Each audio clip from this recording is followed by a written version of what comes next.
사랑하는 형제자매 여러분, 오늘 우리의 지혜로운 삶을 위한 기도로 성 토마스 아퀴나스의 기도를 함께 바치며 이 여정을 시작하겠습니다. 성부와 성자와 성령의 이름으로 아멘. 자비로우신 하느님, 당신을 기쁘게 해드리는 것을 간절히 원하고 슬기롭게 탐구하며 진실되게 인정하고 완전하게 실천하게 하소서. 당신의 이름에 찬미와 영광을 드리나이다. 이 귀한 지혜의 여정을 시작하기에 앞서 이 영상에 좋아요를 눌러주시고 채널을 구독하여 더 많은 분들이 하느님의 은총과 지혜를 나눌 수 있도록 도와주시면 감사하겠습니다. 여러분의 작은 실천이 저희에게는 큰 힘이 되며 여러분의 삶에 주님의 평화가 가득하기를 기도합니다. 때는 13세기, 우리 한반도가 몽골의 침략으로 큰 고통을 겪고 있던 바로 그 시기, 유럽에서는 교회의 역사에 길이 남을 한 위대한 인물이 있었습니다. 바로 성 토마스 아퀴나스입니다. 800년 가까운 세월이 흐른 지금, 우리는 여전히 23세기의 신학자를 이야기해야 할까요?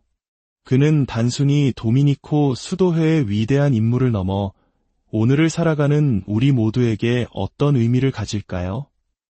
오늘 우리는 우리 모두의 스승이라 불리는 성 토마스 아퀴나스에 대해 세 부분으로 나누어 깊이 탐구해보고자 합니다. 첫째, 왜 그가 보편학자라는 칭호를 얻게 되었는지, 그리고 역대 교황님들께서 어떻게 그의 가르침을 따르도록 권고하고 가르쳐 오셨는지 그 역사를 살펴보겠습니다. 둘째, 그의 신학적 사유 방식이 지닌 특별한 특징들을 통해 오늘날 우리의 신앙생활과 사고방식에 어떻게 도움이 될 수 있는지 알아보겠습니다. 그리고 마지막으로 그의 가르침이 현대신학의 다양한 분야에서 얼마나 유용하고 중요한지를 구체적인 예시와 함께 나누겠습니다. 제1부, 모두의 스승, 보편학자. 우리는 종종 토마스 아퀴나스를 천사적 박사라는 별명으로 기억합니다. 하지만 가장 오래된 기록에 따르면 그에게 처음 붙여진 칭호는 바로 보편학자였습니다. 이 칭호는 토마스 아퀴나스와 동시대를 살았던 루카의 톨로메오라는 인물의 기록에서 처음 등장합니다. 그는 14세기 초에 쓴 교회 신역사라는 저서에서 토마스 아퀴나스를 이렇게 묘사했습니다. 이 사람은 철학과 신학, 그리고 모든 학문 분야에서 당대 최고의 스승이다. 이는 모두가 공통으로 인정하는 바이며 오늘날 파리 대학에서는 그의 가르침이 지닌 탁월한 명료함 때문에 그를 보편학자라 부른다. 흥미로운 점은 톨로메오가 이 칭호를 언급한 시점이 바로 토마스 아퀴나스가 임종을 맞이하던 순간을 묘사하는 대목이라는 것입니다. 그는 임종 직전 성 아우구스티누스처럼 자신 역시 한낱 인간이기에 오류를 범할 수 있음을 겸허히 인정하며 자신의 모든 저작물을 로마 교회, 즉 교황의 판단에 맡겼다고 합니다. 그는 가톨릭 교회의 사도적 신앙에 따라 자신의 모든 것을 교회에 맡긴 후 주님 안에서 평화롭게 눈을 감았습니다. 이처럼 한 인간으로서의 겸손함과 교회에 대한 깊은 순명 속에서 그의 가르침은 한 개인의 사상을 넘어 보편적인 교회의 자산이 될 준비를 마친 것입니다. 그리고 실제로 로마 교회와 역대 교황님들께서는 토마스 아퀴나스의 저작들을 기꺼이 받아들이시고 여러 시대를 거치며 온 교회를 위해 그의 가르침을 끊임없이 드높여 오셨습니다. 근대에 이르러 교황 레오 13세께서는 1879년 회칙 영원하신 아버지를 통해 토마스주의의 부흥을 이끄셨습니다. 교황님께서는 토마스 아퀴나스가 고대 교부들을 가장 깊이 존경했기에 그 모든 교부들의 지성을 물려받은 것 같다고 극찬하시며 그가 흩어져 있던 교회의 가르침들을 모아 놀라운 질서로 체계화하고 중요한 내용을 더하여 가톨릭 신앙의 특별한 보루이자 영광이 되었다고 선포하셨습니다. 교황님은 그를 태양과 같이 자신의 덕으로 세상을 데우고 가르침의 광채로 세상을 가득 채웠다고 비유하셨습니다. 실제로 많은 성화에서 토마스 아퀴나스 성인의 가슴에 태양이 빛나는 모습으로 묘사되는데 이는 그의 지혜가 온 교회를 비추는 빛과 같음을 상징합니다. 1923년 교황 비오 11세께서는 해칙 학문의 길잡이를 통해 사제가 되기 위해 공부하는 청년들이 따라야 할 학문의 길잡이가 바로 토마스 아퀴나스라고 명확히 하셨습니다. 교황님께서는 사제에게 가장 필요한 두 가지로 지식과 신심을 꼽으시며 토마스 아퀴나스에게서 이 두 가지가 가장 탁월하게 결합된 모범을 볼 수 있다고 가르치셨습니다. 교황님은 삶이 배움에 앞선다. 왜냐하면 올바른 삶은 진리의 지식으로 이끌기 때문이다. 라는 토마스 성인의 말을 인용하며 그의 거룩한 삶이 그의 위대한 가르침의 원천임을 강조하셨습니다. 어떤 분들은 이렇게 물을지도 모릅니다. 그것은 제2차 바티칸 공의회 이전의 이야기 아닙니까? 맞습니다. 하지만 제2차 바티칸 공의회는 역사상 유일하게 특정 신학자의 이름을 직접 거명하며 그의 가르침을 따르도록 권고한 공의회입니다. 그 유일한 신학자가 바로 토마스 아퀴나스였습니다. 공의회 문헌 그리스도인 교육에 관한 선언에서는 가톨릭 대학 교육의 지침을 제시하며 교회 학자들, 특히 성 토마스 아퀴나스의 모범에 따라 신앙과 이성의 조화를 더 깊이 깨달아야 한다고 가르칩니다. 또한 사제 양성에 관한 교령에서는 신학생들의 교의신학 교육에 대해 성 토마스의 인도를 받아 구원의 신비를 더 깊이 파고들고 그 연관성을 파악하는 법을 배워야 한다고 명시했습니다. 이는 토마스 아퀴나스를 과거의 유물로 박제하는 것이 아니라 현대 교회의 심장부인 사제 양성의 핵심에 둔 것입니다.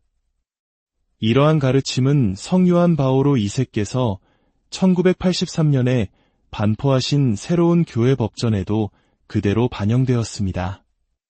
교회법 제252조 3항은 교의신학 교육에 있어 특히 성 토마스 아퀴나스를 스승으로 사마구원의 신비를 더욱 깊이 탐구하도록 해야 한다고 규정하고 있습니다.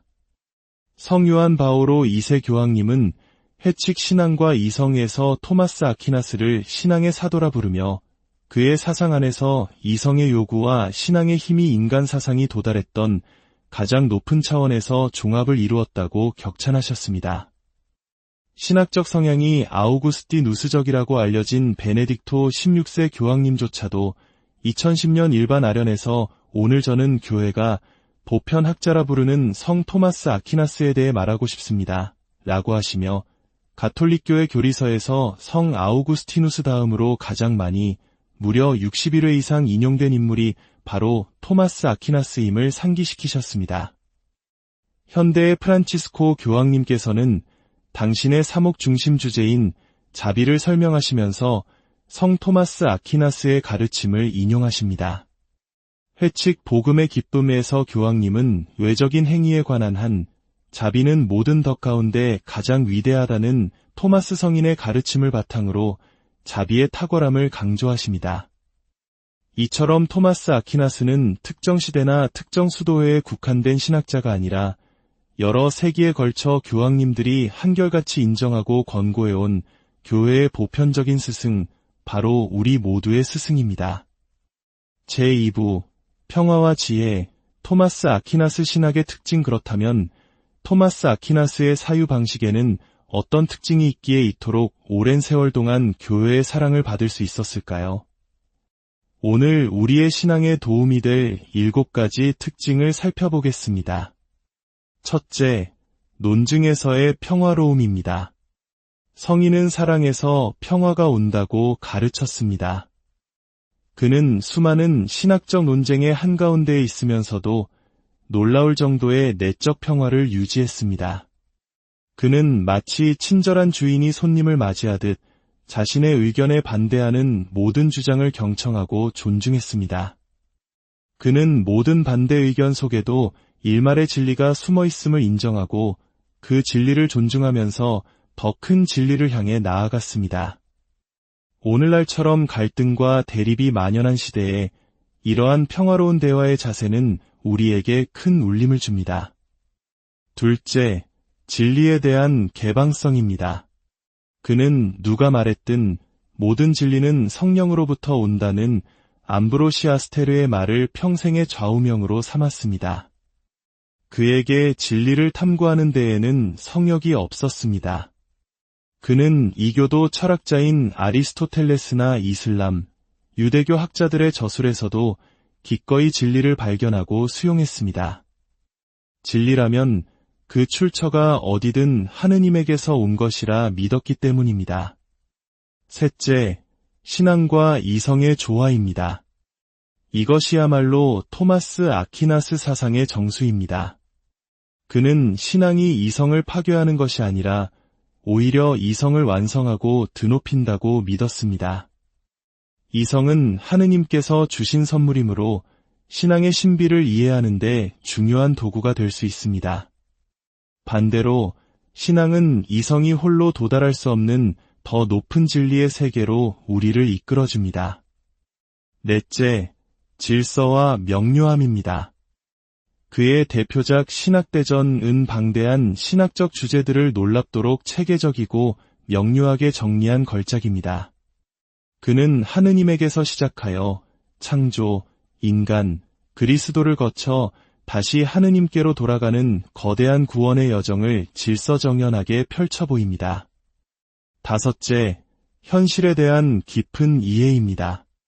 그는 결코 현실과 동떨어진 사변적인 사상가가 아니었습니다. 그는 인간의 구체적인 감정, 열정, 덕과 악 등 인간 존재의 복잡성을 깊이 통찰했습니다. 그의 신학은 언제나 구체적인 인간의 삶과 현실에 뿌리내리고 있습니다. 여섯째, 겸손함입니다. 그는 자신의 방대한 지식에도 불구하고 늘 겸손했습니다. 그는 기도를 통해 하느님의 지혜를 구했으며 임종 직전 자신의 모든 것을 교회의 판단에 맡겼던 모습은 그의 깊은 겸손을 보여줍니다. 그는 자신이 쓴 모든 것이 지푸라기처럼 느껴진다고 말할 정도로 하느님의 신비 앞에서는 언제나 어린아이와 같았습니다. 일곱째, 하느님 중심성입니다. 그의 모든 사상은 결국 하느님을 향합니다. 그는 철학, 윤리, 정치 등 모든 것을 신학의 빛, 즉 하느님에 대한 계시의 빛 아래에서 조망했습니다. 그에게 모든 지식의 궁극적인 목적은 하느님을 알고 사랑하며 그분과 하나 되는 것이었습니다. 제3부, 오늘날 우리를 위한 그의 가르침 이제 마지막으로 토마스 아퀴나스의 사상이 현대신학의 여러 분야에서 어떻게 살아 숨쉬고 있는지 살펴보겠습니다. 그의 지혜는 21세기를 살아가는 우리에게도 여전히 유효한 길잡이가 되어줍니다. 먼저 성경 연구 분야입니다. 그는 모든 신학적 논증은 성경의 문자적 의미에 근거해야 한다고 강조했습니다. 이는 성경 본문 자체에 대한 깊은 존중을 보여주며 오늘날 성경을 더 깊이 이해하고자 하는 우리에게 중요한 통찰을 줍니다. 삼위일체론, 그리스도론과 같은 교의신학 분야에서 그의 가르침은 타의 추종을 불허합니다. 그는 하느님의 신비를 인간의 이성으로 명료하게 설명하면서도 그 신비 자체를 손상시키지 않는 탁월한 균형 감각을 보여주었습니다. 창조 신학 분야에서도 그의 목소리는 중요합니다. 프란치스코 교황님은 회칙 찬미받으소서에서 토마스 성인을 인용하며 세상의 다양성과 다채로움이 하느님의 무한한 선하심을 드러내기 위한 그분의 의도에서 비롯되었다고 설명합니다. 어떤 피조물 하나만으로는 하느님의 선하심을 온전히 표현할 수 없기에 하느님께서는 이토록 다채로운 세상을 창조하셨다는 것입니다. 이 가르침은 우리가 창조 세계를 경이로운 눈으로 바라보게 합니다. 인간학 분야에서 그는 인간이 하느님의 모상으로 창조되었다는 사실을 본성, 은총, 영광이라는 세 가지 차원에서 깊이 있게 설명합니다.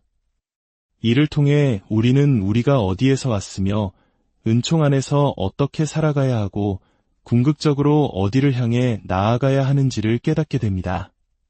성사신학, 특히 성체성사에 대한 그의 이해는 교회의 보물입니다.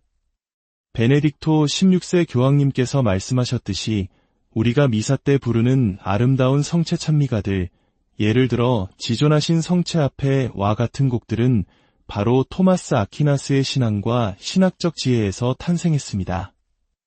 그의 가르침은 우리가 성사의 신비를 더욱 깊이 체험하도록 이끌어줍니다.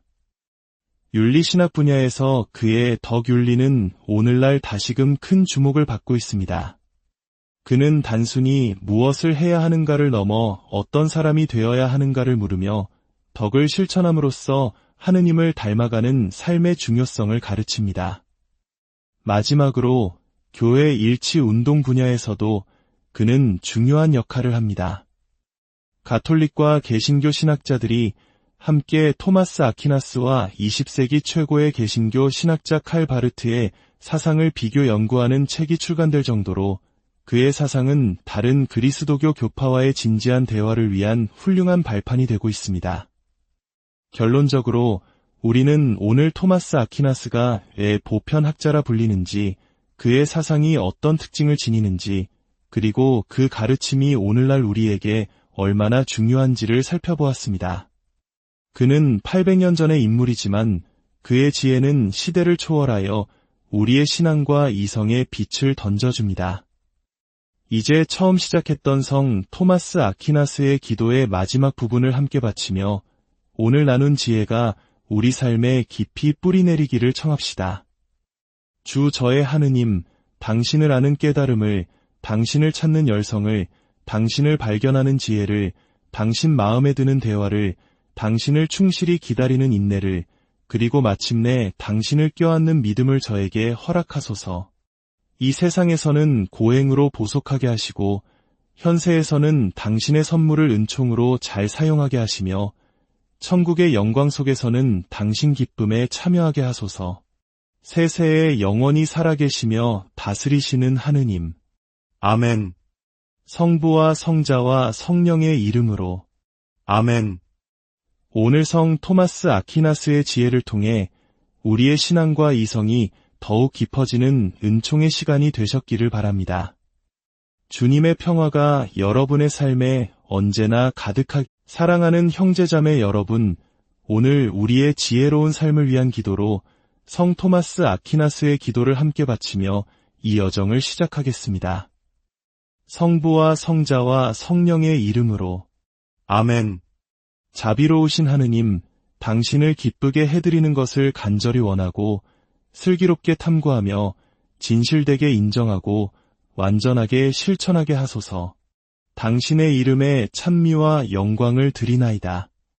이 귀한 지혜의 여정을 시작하기에 앞서 이 영상에 좋아요를 눌러주시고 채널을 구독하여 더 많은 분들이 하느님의 은총과 지혜를 나눌 수 있도록 도와주시면 감사하겠습니다. 여러분의 작은 실천이 저희에게는 큰 힘이 되며 여러분의 삶에 주님의 평화가 가득하기를 기도합니다. 때는 13세기 우리 한반도가 몽골의 침략으로 큰 고통을 겪고 있던 바로 그 시기 유럽에서는 교회의 역사에 길이 남을 한 위대한 인물이 있었습니다. 바로 성 토마스 아퀴나스입니다. 800년 가까운 세월이 흐른 지금 우리는 여전히 23세기의 신학자를 이야기해야 할까요? 그는 단순히 도미니코 수도회의 위대한 인물을 넘어 오늘을 살아가는 우리 모두에게 어떤 의미를 가질까요? 오늘 우리는 우리 모두의 스승이라 불리는 성 토마스 아퀴나스에 대해 세 부분으로 나누어 깊이 탐구해보고자 합니다. 첫째, 왜 그가 보편학자라는 칭호를 얻게 되었는지, 그리고 역대 교황님들께서 어떻게 그의 가르침을 따르도록 권고하고 가르쳐 오셨는지 그 역사를 살펴보겠습니다. 둘째, 그의 신학적 사유 방식이 지닌 특별한 특징들을 통해 오늘날 우리의 신앙생활과 사고방식에 어떻게 도움이 될 수 있는지 알아보겠습니다. 그리고 마지막으로 그의 가르침이 현대신학의 다양한 분야에서 얼마나 유용하고 중요한지를 구체적인 예시와 함께 나누겠습니다. 제1부 모두의 스승, 보편학자. 우리는 종종 토마스 아퀴나스를 천사적 박사라는 별명으로 기억합니다. 하지만 가장 오래된 기록에 따르면 그에게 처음 붙여진 칭호는 바로 보편학자였습니다. 이 칭호는 토마스 아퀴나스와 동시대를 살았던 루카의 톨로메오라는 인물의 기록에서 처음 등장합니다. 그는 14세기 초에 쓴 교회 신역사라는 저서에서 토마스 아퀴나스를 이렇게 묘사했습니다. 이 사람은 철학과 신학, 그리고 모든 학문 분야에서 당대 최고의 스승이다. 이는 모두가 공통으로 인정하는 바이며 오늘날 파리 대학에서는 그의 가르침이 지닌 탁월한 명료함 때문에 그를 보편학자라 부른다. 흥미로운 점은 톨로메오가 이 칭호를 언급한 시점이 바로 토마스 아퀴나스가 임종을 맞이하던 순간을 묘사하는 대목이라는 것입니다. 그는 임종 직전 성 아우구스티누스처럼 자신 역시 한낱 인간이기에 오류를 범할 수 있음을 겸허히 인정하며 자신의 모든 저작물을 로마 교회, 즉 교황의 판단에 맡겼다고 합니다. 그는 가톨릭 교회의 사도적 신앙에 따라 자신의 모든 것을 교회에 맡긴 후 주님 안에서 평화롭게 눈을 감았습니다. 이처럼 한 인간으로서의 겸손함과 교회에 대한 깊은 순명 속에서 그의 가르침은 한 개인의 사상을 넘어 보편적인 교회의 자산이 될 준비를 마친 것입니다. 그리고 실제로 로마 교회와 역대 교황님들께서는 토마스 아퀴나스의 저작들을 기꺼이 받아들이시고 여러 시대를 거치며 온 교회를 위해 그의 가르침을 끊임없이 드높여 오셨습니다. 근대에 이르러 교황 레오 13세께서는 1879년 회칙 영원하신 아버지를 통해 토마스주의의 부흥을 이끄셨습니다. 교황님께서는 토마스 아퀴나스가 고대 교부들을 가장 깊이 존경했기에 그 모든 교부들의 지성을 물려받은 것 같다고 극찬하시며 그가 흩어져 있던 교회의 가르침들을 모아 놀라운 질서로 체계화하고 중요한 내용을 더하여 가톨릭 신앙의 특별한 보루이자 영광이 되었다고 선포하셨습니다. 교황님은 그를 태양과 같이 자신의 덕으로 세상을 데우고 가르침의 광채로 세상을 가득 채웠다고 비유하셨습니다. 실제로 많은 성화에서 토마스 아퀴나스 성인의 가슴에 태양이 빛나는 모습으로 묘사되는데 이는 그의 지혜가 온 교회를 비추는 빛과 같음을 상징합니다. 1923년 교황 비오 11세께서는 회칙 학문의 길잡이를 통해 사제가 되기 위해 공부하는 청년들이 따라야 할 학문의 길잡이가 바로 토마스 아퀴나스라고 명확히 하셨습니다. 교황님께서는 사제에게 가장 필요한 두 가지로 지식과 신심을 꼽으시며 토마스 아퀴나스에게서 이 두 가지가 가장 탁월하게 결합된 모범을 볼 수 있다고 가르치셨습니다. 교황님은 삶이 배움에 앞선다. 왜냐하면 올바른 삶은 진리의 지식으로 이끌기 때문이다.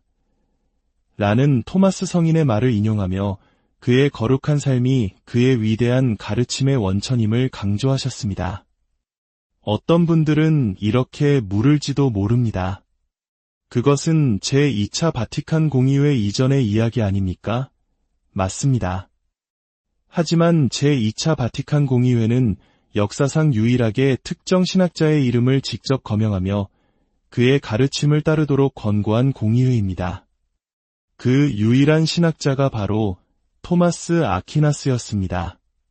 공의회 문헌 그리스도인 교육에 관한 선언에서는 가톨릭 대학 교육의 지침을 제시하며 교회 학자들, 특히 성 토마스 아퀴나스의 모범에 따라 신앙과 이성의 조화를 더 깊이 깨달아야 한다고 가르칩니다. 또한 사제 양성에 관한 교령에서는 신학생들의 교의신학 교육에 대해 성 토마스의 인도를 받아 구원의 신비를 더 깊이 파고들고 그 연관성을 파악하는 법을 배워야 한다고 명시했습니다. 이는 토마스 아퀴나스를 과거의 유물로 박제하는 것이 아니라 현대교회의 심장부인 사제 양성의 핵심에 둔 것입니다. 이러한 가르침은 성요한 바오로 2세께서 1983년에 반포하신 새로운 교회 법전에도 그대로 반영되었습니다. 교회법 제252조 3항은 교의신학 교육에 있어 특히 성 토마스 아퀴나스를 스승으로 사마구원의 신비를 더욱 깊이 탐구하도록 해야 한다. 고 규정하고 있습니다. 성요한 바오로 2세 교황님은 해칙 신앙과 이성에서 토마스 아퀴나스를 신앙의 사도라 부르며 그의 사상 안에서 이성의 요구와 신앙의 힘이 인간 사상이 도달했던 가장 높은 차원에서 종합을 이루었다고 격찬하셨습니다. 신학적 성향이 아우구스티누스적이라고 알려진 베네딕토 16세 교황님조차도 2010년 일반 아련에서 오늘 저는 교회가 보편 학자라 부르는 성 토마스 아퀴나스에 대해 말하고 싶습니다. 라고 하시며 가톨릭교회 교리서에서 성 아우구스티누스 다음으로 가장 많이 무려 61회 이상 인용된 인물이 바로 토마스 아퀴나스임을 상기시키셨습니다. 현대의 프란치스코 교황님께서는 당신의 사목 중심 주제인 자비를 설명하시면서 성 토마스 아퀴나스의 가르침을 인용하십니다. 회칙 복음의 기쁨에서 교황님은 외적인 행위에 관한 한 자비는 모든 덕 가운데 가장 위대하다는 토마스 성인의 가르침을 바탕으로 자비의 탁월함을 강조하십니다.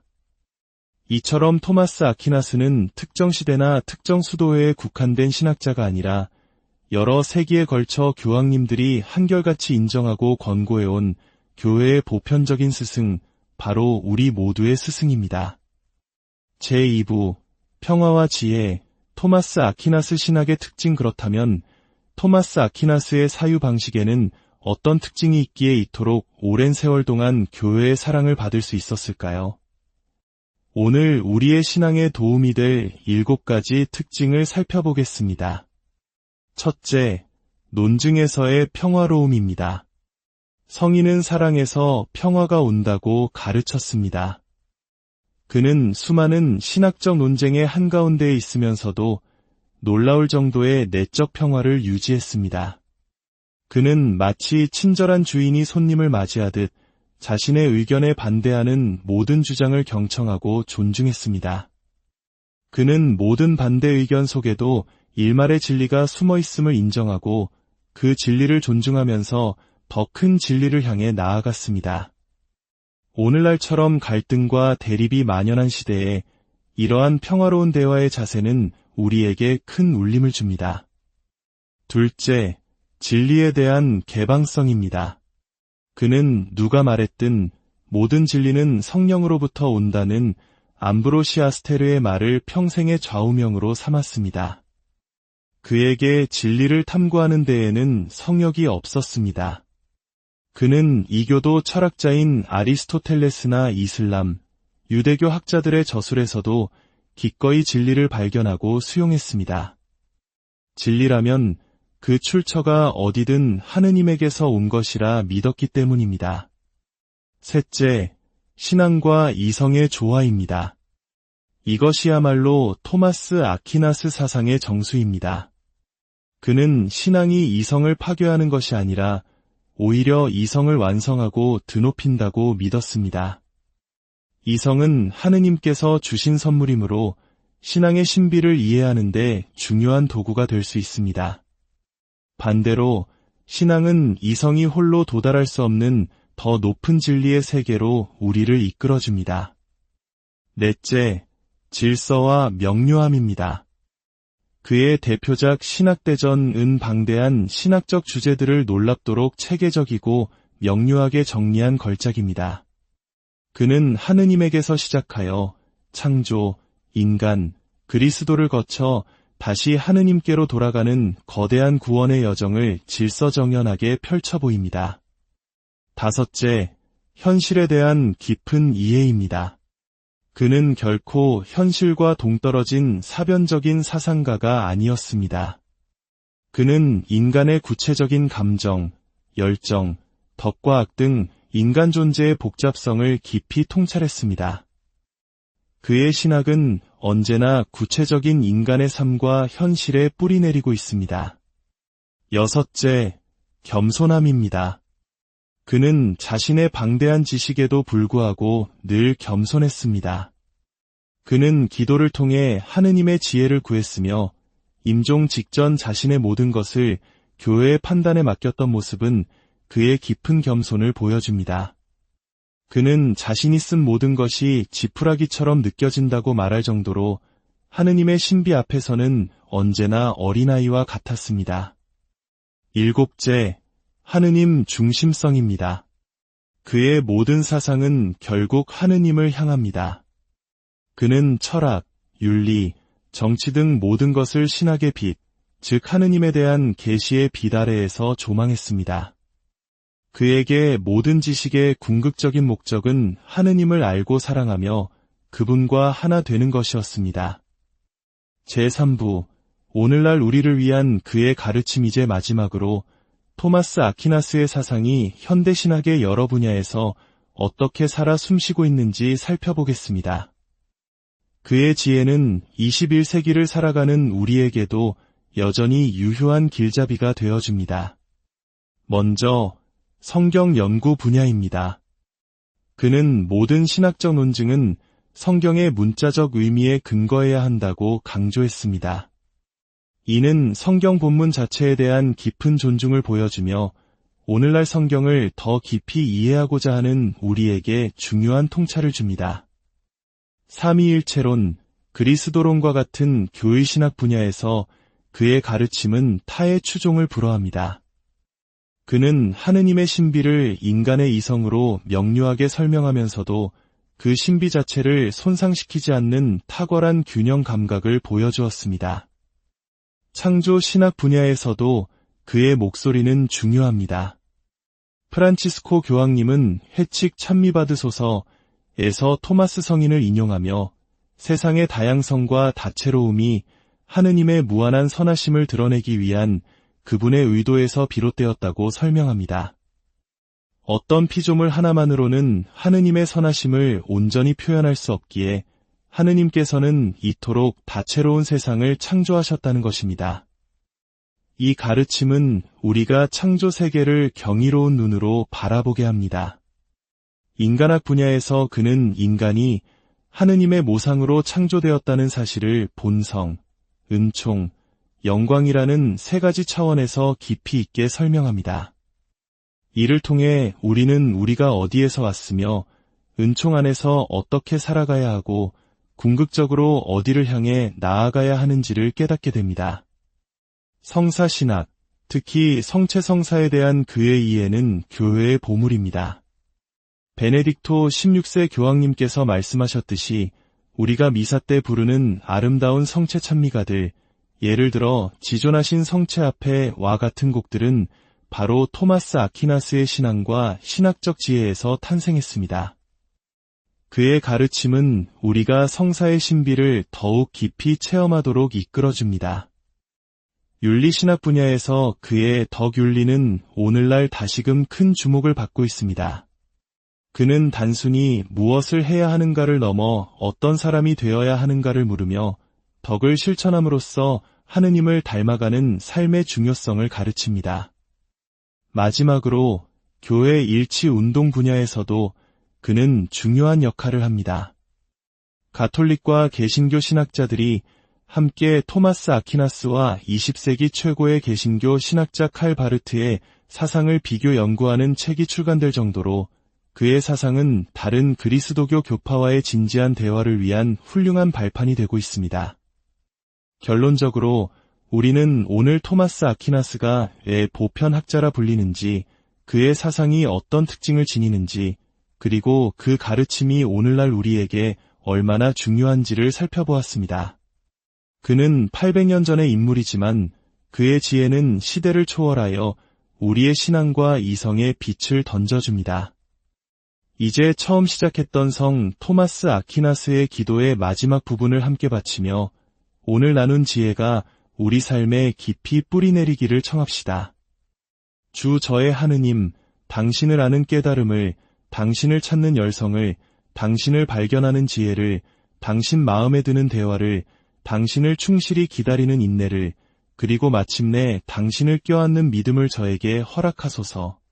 이 세상에서는 고행으로 보속하게 하시고 현세에서는 당신의 선물을 은총으로 잘 사용하게 하시며 천국의 영광 속에서는 당신 기쁨에 참여하게 하소서. 세세에 영원히 살아계시며 다스리시는 하느님. 아멘. 성부와 성자와 성령의 이름으로. 아멘. 오늘 성 토마스 아퀴나스의 지혜를 통해 우리의 신앙과 이성이 더욱 깊어지는 은총의 시간이 되셨기를 바랍니다. 주님의 평화가 여러분의 삶에 언제나 가득하게. 사랑하는 형제자매 여러분, 오늘 우리의 지혜로운 삶을 위한 기도로 성 토마스 아퀴나스의 기도를 함께 바치며 이 여정을 시작하겠습니다. 성부와 성자와 성령의 이름으로 아멘. 자비로우신 하느님, 당신을 기쁘게 해드리는 것을 간절히 원하고 슬기롭게 탐구하며 진실되게 인정하고 완전하게 실천하게 하소서. 당신의 이름에 찬미와 영광을 드리나이다. 이 귀한 지혜의 여정을 시작하기에 앞서 이 영상에 좋아요를 눌러주시고 채널을 구독하여 더 많은 분들이 하느님의 은총과 지혜를 나눌 수 있도록 도와주시면 감사하겠습니다. 여러분의 작은 실천이 저희에게는 큰 힘이 되며 여러분의 삶에 주님의 평화가 가득하기를 기도합니다. 때는 13세기 우리 한반도가 몽골의 침략으로 큰 고통을 겪고 있던 바로 그 시기 유럽에서는 교회의 역사에 길이 남을 한 위대한 인물이 있었습니다. 바로 성 토마스 아퀴나스입니다. 800년 가까운 세월이 흐른 지금 우리는 여전히 23세기의 신학자를 이야기해야 할까요? 그는 단순히 도미니코 수도회의 위대한 인물을 넘어 오늘을 살아가는 우리 모두에게 어떤 의미를 가질까요?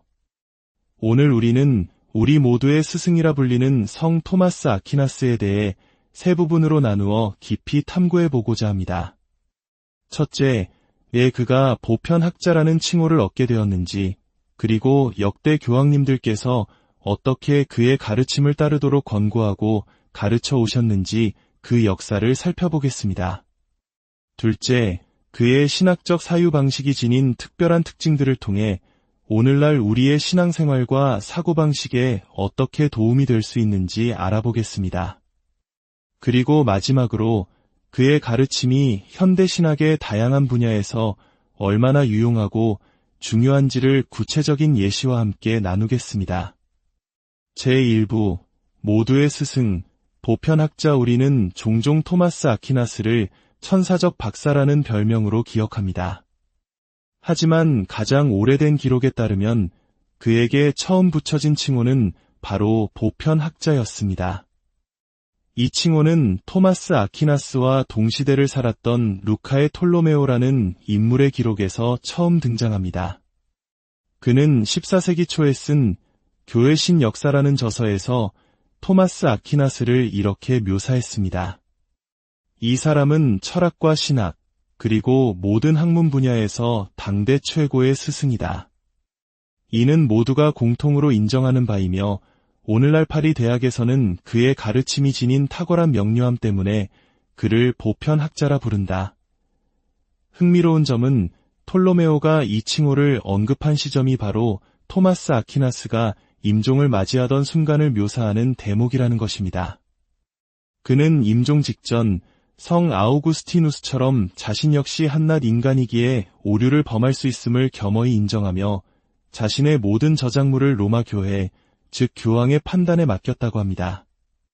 그는 가톨릭 교회의 사도적 신앙에 따라 자신의 모든 것을 교회에 맡긴 후 주님 안에서 평화롭게 눈을 감았습니다. 이처럼 한 인간으로서의 겸손함과 교회에 대한 깊은 순명 속에서 그의 가르침은 한 개인의 사상을 넘어 보편적인 교회의 자산이 될 준비를 마친 것입니다. 그리고 실제로 로마 교회와 역대 교황님들께서는 토마스 아퀴나스의 저작들을 기꺼이 받아들이시고 여러 시대를 거치며 온 교회를 위해 그의 가르침을 끊임없이 드높여 오셨습니다. 근대에 이르러 교황 레오 13세께서는 1879년 회칙 영원하신 아버지를 통해 토마스주의의 부흥을 이끄셨습니다. 교황님께서는 토마스 아퀴나스가 고대 교부들을 가장 깊이 존경했기에 그 모든 교부들의 지성을 물려받은 것 같다고 극찬하시며 그가 흩어져 있던 교회의 가르침들을 모아 놀라운 질서로 체계화하고 중요한 내용을 더하여 가톨릭 신앙의 특별한 보루이자 영광이 되었다고 선포하셨습니다. 교황님은 그를 태양과 같이 자신의 덕으로 세상을 데우고 가르침의 광채로 세상을 가득 채웠다고 비유하셨습니다. 실제로 많은 성화에서 토마스 아퀴나스 성인의 가슴에 태양이 빛나는 모습으로 묘사되는데 이는 그의 지혜가 온 교회를 비추는 빛과 같음을 상징합니다. 1923년 교황 비오 11세께서는 회칙 학문의 길잡이를 통해 사제가 되기 위해 공부하는 청년들이 따라야 할 학문의 길잡이가 바로 토마스 아퀴나스라고 명확히 하셨습니다. 교황님께서는 사제에게 가장 필요한 두 가지로 지식과 신심을 꼽으시며 토마스 아퀴나스에게서 이 두 가지가 가장 탁월하게 결합된 모범을 볼 수 있다고 가르치셨습니다. 교황님은 삶이 배움에 앞선다.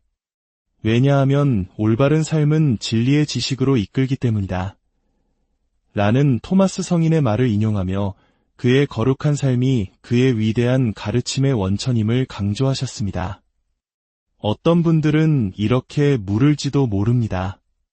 그것은 제2차 바티칸 공의회 이전의 이야기 아닙니까? 맞습니다.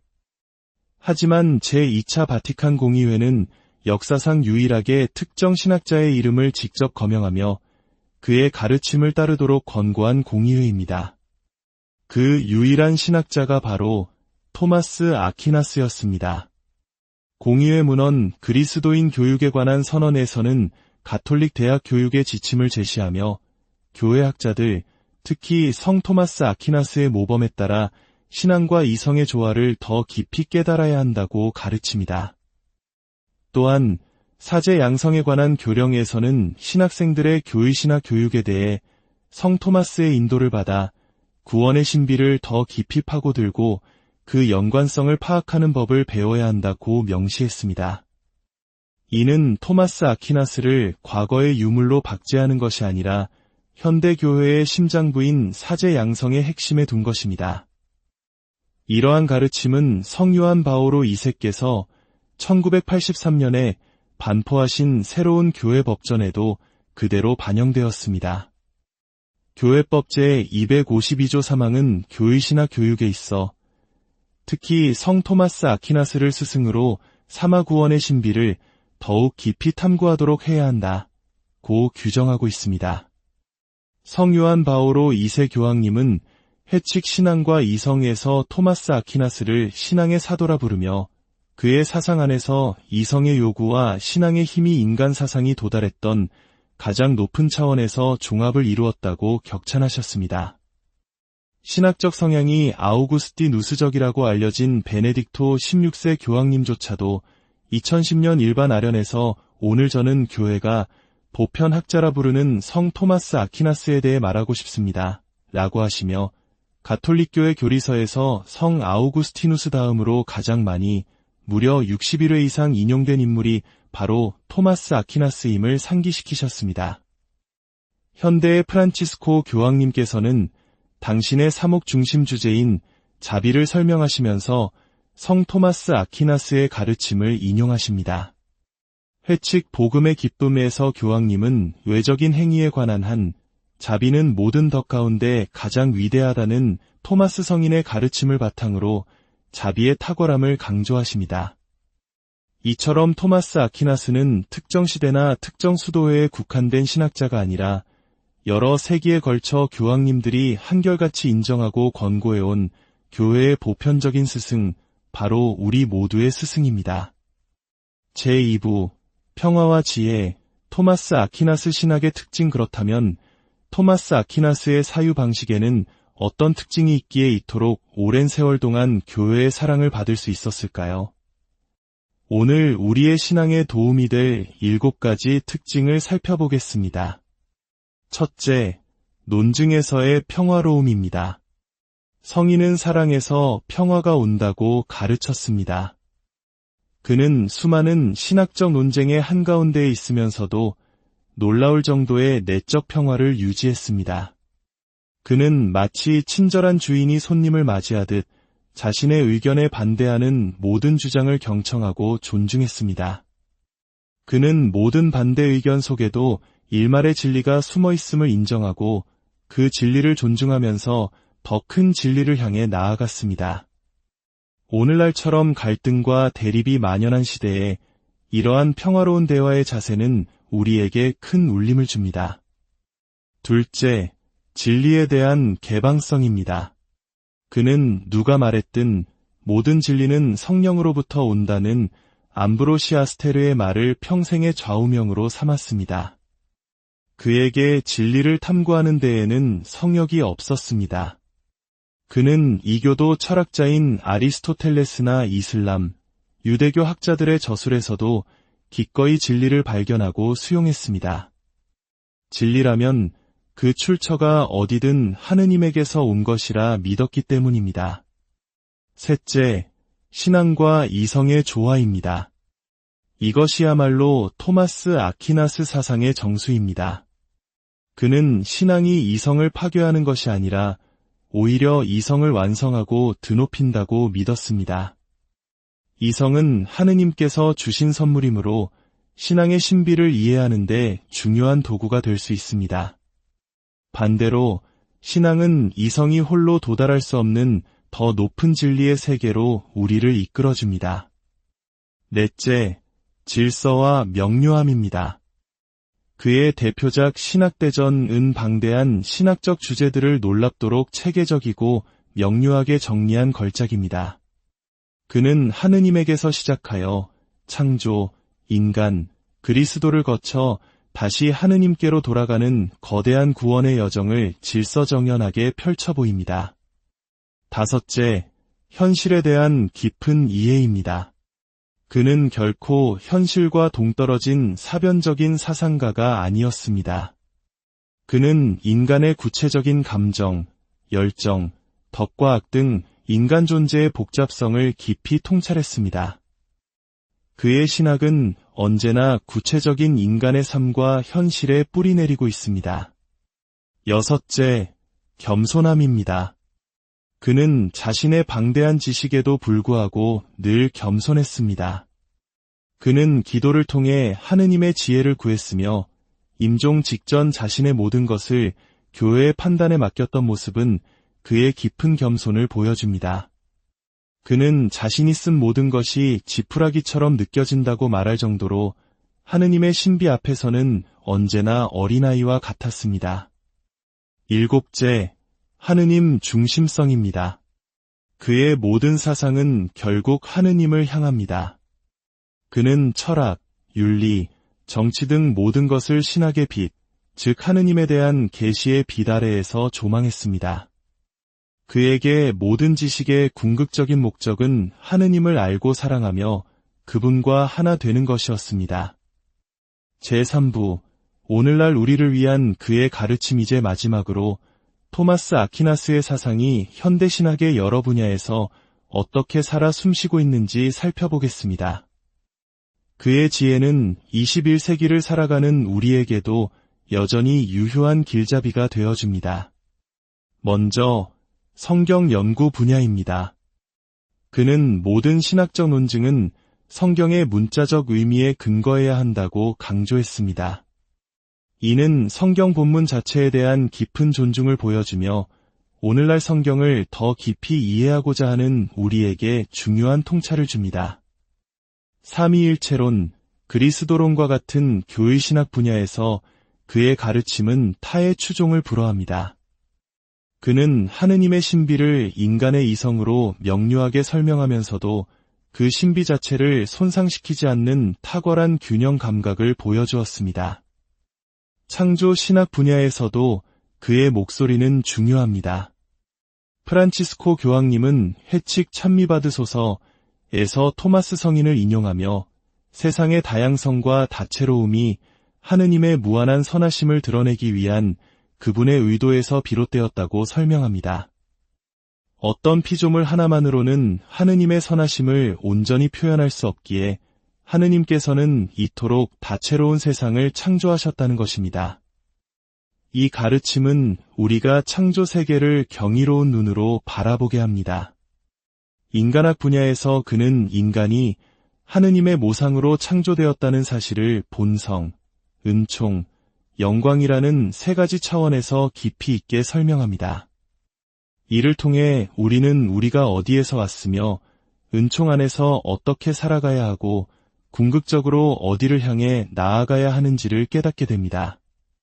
성사신학, 특히 성체성사에 대한 그의 이해는 교회의 보물입니다. 베네딕토 16세 교황님께서 말씀하셨듯이 우리가 미사 때 부르는 아름다운 성체 찬미가들, 예를 들어 지존하신 성체 앞에 와 같은 곡들은 바로 토마스 아퀴나스의 신앙과 신학적 지혜에서 탄생했습니다. 그의 가르침은 우리가 성사의 신비를 더욱 깊이 체험하도록 이끌어줍니다. 윤리신학 분야에서 그의 덕윤리는 오늘날 다시금 큰 주목을 받고 있습니다. 그는 단순히 무엇을 해야 하는가를 넘어 어떤 사람이 되어야 하는가를 물으며 덕을 실천함으로써 하느님을 닮아가는 삶의 중요성을 가르칩니다. 마지막으로 교회 일치 운동 분야에서도 그는 중요한 역할을 합니다. 가톨릭과 개신교 신학자들이 함께 토마스 아퀴나스와 20세기 최고의 개신교 신학자 칼 바르트의 사상을 비교 연구하는 책이 출간될 정도로 그의 사상은 다른 그리스도교 교파와의 진지한 대화를 위한 훌륭한 발판이 되고 있습니다. 결론적으로 우리는 오늘 토마스 아퀴나스가 왜 보편학자라 불리는지, 그의 사상이 어떤 특징을 지니는지, 그리고 그 가르침이 오늘날 우리에게 얼마나 중요한지를 살펴보았습니다. 그는 800년 전의 인물이지만 그의 지혜는 시대를 초월하여 우리의 신앙과 이성에 빛을 던져줍니다. 이제 처음 시작했던 성 토마스 아퀴나스의 기도의 마지막 부분을 함께 바치며 오늘 나눈 지혜가 우리 삶에 깊이 뿌리내리기를 청합시다. 주 저의 하느님, 당신을 아는 깨달음을, 당신을 찾는 열성을, 당신을 발견하는 지혜를, 당신 마음에 드는 대화를, 당신을 충실히 기다리는 인내를, 그리고 마침내 당신을 껴안는 믿음을 저에게 허락하소서. 이 세상에서는 고행으로 보속하게 하시고 현세에서는 당신의 선물을 은총으로 잘 사용하게 하시며 천국의 영광 속에서는 당신 기쁨에 참여하게 하소서. 세세에 영원히 살아계시며 다스리시는 하느님. 아멘. 성부와 성자와 성령의 이름으로. 아멘.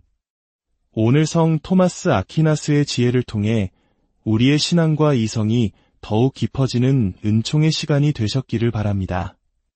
주님의 평화가 여러분의 삶에 언제나 가득하게. 사랑하는 형제자매 여러분, 오늘 우리의 지혜로운 삶을 위한 기도로 성 토마스 아퀴나스의 기도를 함께 바치며 이 여정을 시작하겠습니다. 성부와 성자와 성령의 이름으로. 아멘. 자비로우신 하느님, 당신을 기쁘게 해드리는 것을 간절히 원하고 슬기롭게 탐구하며 진실되게 인정하고 완전하게 실천하게 하소서. 당신의 이름에 찬미와 영광을 드리나이다. 이 귀한 지혜의 여정을 시작하기에 앞서 이 영상에 좋아요를 눌러주시고 채널을 구독하여 더 많은 분들이 하느님의 은총과 지혜를 나눌 수 있도록 도와주시면 감사하겠습니다. 여러분의 작은 실천이 저희에게는 큰 힘이 되며 여러분의 삶에 주님의 평화가 가득하기를 기도합니다. 때는 13세기 우리 한반도가 몽골의 침략으로 큰 고통을 겪고 있던 바로 그 시기 유럽에서는 교회의 역사에 길이 남을 한 위대한 인물이 있었습니다. 바로 성 토마스 아퀴나스입니다. 800년 가까운 세월이 흐른 지금 우리는 여전히 23세기의 신학자를 이야기해야 할까요? 그는 단순히 도미니코 수도회의 위대한 인물을 넘어 오늘을 살아가는 우리 모두에게 어떤 의미를 가질까요? 오늘 우리는 우리 모두의 스승이라 불리는 성 토마스 아퀴나스에 대해 세 부분으로 나누어 깊이 탐구해보고자 합니다. 첫째, 왜 그가 보편학자라는 칭호를 얻게 되었는지, 그리고 역대 교황님들께서 어떻게 그의 가르침을 따르도록 권고하고 가르쳐 오셨는지 그 역사를 살펴보겠습니다. 둘째, 그의 신학적 사유 방식이 지닌 특별한 특징들을 통해 오늘날 우리의 신앙생활과 사고방식에 어떻게 도움이 될 수 있는지 알아보겠습니다. 그리고 마지막으로 그의 가르침이 현대 신학의 다양한 분야에서 얼마나 유용하고 중요한지를 구체적인 예시와 함께 나누겠습니다. 제1부 모두의 스승, 보편학자. 우리는 종종 토마스 아퀴나스를 천사적 박사라는 별명으로 기억합니다. 하지만 가장 오래된 기록에 따르면 그에게 처음 붙여진 칭호는 바로 보편학자였습니다. 이 칭호는 토마스 아퀴나스와 동시대를 살았던 루카의 톨로메오라는 인물의 기록에서 처음 등장합니다. 그는 14세기 초에 쓴 교회 신역사라는 저서에서 토마스 아퀴나스를 이렇게 묘사했습니다. 이 사람은 철학과 신학, 그리고 모든 학문 분야에서 당대 최고의 스승이다. 이는 모두가 공통으로 인정하는 바이며 오늘날 파리 대학에서는 그의 가르침이 지닌 탁월한 명료함 때문에 그를 보편학자라 부른다. 흥미로운 점은 톨로메오가 이 칭호를 언급한 시점이 바로 토마스 아퀴나스가 임종을 맞이하던 순간을 묘사하는 대목이라는 것입니다. 그는 임종 직전 성 아우구스티누스처럼 자신 역시 한낱 인간이기에 오류를 범할 수 있음을 겸허히 인정하며 자신의 모든 저작물을 로마 교회, 즉 교황의 판단에 맡겼다고 합니다. 그는 가톨릭 교회의 사도적 신앙에 따라 자신의 모든 것을 교회에 맡긴 후 주님 안에서 평화롭게 눈을 감았습니다. 이처럼 한 인간으로서의 겸손함과 교회에 대한 깊은 순명 속에서 그의 가르침은 한 개인의 사상을 넘어 보편적인 교회의 자산이 될 준비를 마친 것입니다. 그리고 실제로 로마 교회와 역대 교황님들께서는 토마스 아퀴나스의 저작들을 기꺼이 받아들이시고 여러 시대를 거치며 온 교회를 위해 그의 가르침을 끊임없이 드높여 오셨습니다. 근대에 이르러 교황 레오 13세께서는 1879년 회칙 영원하신 아버지를 통해 토마스주의의 부흥을 이끄셨습니다. 교황님께서는 토마스 아퀴나스가 고대 교부들을 가장 깊이 존경했기에 그 모든 교부들의 지성을 물려받은 것 같다고 극찬하시며 그가 흩어져 있던 교회의 가르침들을 모아 놀라운 질서로 체계화하고 중요한 내용을 더하여 가톨릭 신앙의 특별한 보루이자 영광이 되었다고 선포하셨습니다. 교황님은 그를 태양과 같이 자신의 덕으로 세상을 데우고 가르침의 광채로 세상을 가득 채웠다고 비유하셨습니다. 실제로 많은 성화에서 토마스 아퀴나스 성인의 가슴에 태양이 빛나는 모습으로 묘사되는데 이는 그의 지혜가 온 교회를 비추는 빛과 같음을 상징합니다. 1923년 교황 비오 11세께서는 회칙 학문의 길잡이를 통해 사제가 되기 위해 공부하는 청년들이 따라야 할 학문의 길잡이가 바로 토마스 아퀴나스라고 명확히 하셨습니다. 교황님께서는 사제에게 가장 필요한 두 가지로 지식과 신심을 꼽으시며 토마스 아퀴나스에게서 이 두 가지가 가장 탁월하게 결합된 모범을 볼 수 있다고 가르치셨습니다. 교황님은 삶이 배움에 앞선다. 왜냐하면 올바른 삶은 진리의 지식으로 이끌기 때문이다. 라는 토마스 성인의 말을 인용하며 그의 거룩한 삶이 그의 위대한 가르침의 원천임을 강조하셨습니다. 어떤 분들은 이렇게 물을지도 모릅니다. 그것은 제2차 바티칸 공의회 이전의 이야기 아닙니까? 맞습니다. 하지만 제2차 바티칸 공의회는 역사상 유일하게 특정 신학자의 이름을 직접 거명하며 그의 가르침을 따르도록 권고한 공의회입니다. 그 유일한 신학자가 바로 토마스 아퀴나스였습니다. 공의회 문헌 그리스도인 교육에 관한 선언에서는 가톨릭 대학 교육의 지침을 제시하며 교회 학자들, 특히 성 토마스 아퀴나스의 모범에 따라 신앙과 이성의 조화를 더 깊이 깨달아야 한다고 가르칩니다. 또한 사제 양성에 관한 교령에서는 신학생들의 교의신학 교육에 대해 성 토마스의 인도를 받아 구원의 신비를 더 깊이 파고들고 그 연관성을 파악하는 법을 배워야 한다고 명시했습니다. 이는 토마스 아퀴나스를 과거의 유물로 박제하는 것이 아니라 현대교회의 심장부인 사제 양성의 핵심에 둔 것입니다. 이러한 가르침은 성요한 바오로 2세께서 1983년에 반포하신 새로운 교회 법전에도 그대로 반영되었습니다.